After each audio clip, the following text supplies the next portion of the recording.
بهار دلکش رسید و دل به جان باشد از این که دل برده به فکر ما نباشد. محەممەد ڕەزا شەجەریان ساڵی 1940 لە شاری مەشهەدی ئێران لەدایک بووە. لە کاتی منداڵیدا لەگەڵ باوکی بەشدار دەبێت لە کۆڕ و کۆبوونەوە ئاینیەکان. بەو پێی باوکی پیاوێکی ئاینی مەزهەبی بووە. بە خوێندنی قورئان سەرنجی هەمووان بۆ لای خۆی ڕادەکێشێت. هەر لە شاری مەشهەد خوێندن تاو دەکات، دەبێتە مامۆستا و وانە لە خوێندنگەکانی مەشهەد دەڵێتەوە. دواتر لە سەرکاری مامۆستایەتی دوور دەخرێتەوە.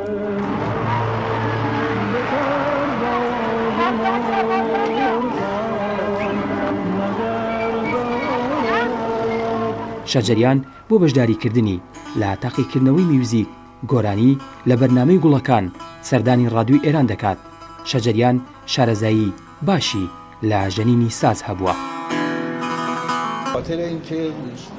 من لەبەرەوەی 50 ساڵە لە کاری مۆسیقای بازموون لەگەڵ ئۆرکسترا لەسەر شانە لە ستۆدیۆ کار دەکەم.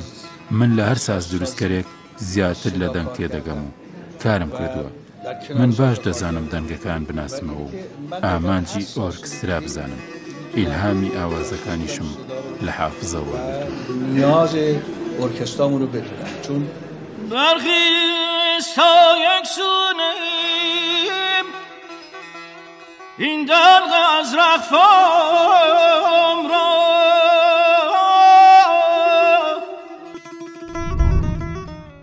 شەجەریان لە ساڵی 1966 بۆ یەکەمین جار دەنگە پڕ لە چێژ و ئاوازەکەی لە ڕادیۆی ئێران بە ناوی خوازراوی سیاوەش بیدگانی دەڕوات و خۆی دەڵێت بۆیە ئەو ناوی هەڵبژاردووە. باوکی پیاوێکی ئاینی بووە، لە مەشهەد ناسراو بووە، نەویستووە پیرە پیاوی باوکی گڵتە بکات.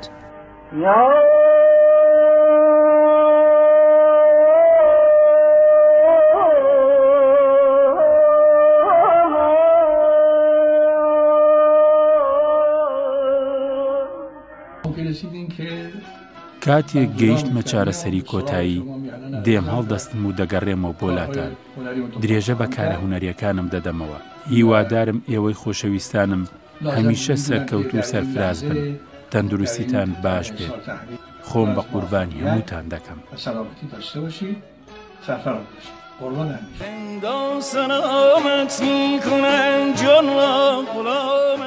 محەممەد ڕەزا شەجەریان لە تەمەنی 80 ساڵیدا و لە نەخۆشخانی جەم لە تاران کۆچی دوایی کرد. بڕیارە تەرمەکەی بەرەو مەشهەد بەڕێ بکرێ و هەر لەوێش بەخاک بسپێرێت. مستی ز جامت می کنم مستان سلامت می کنم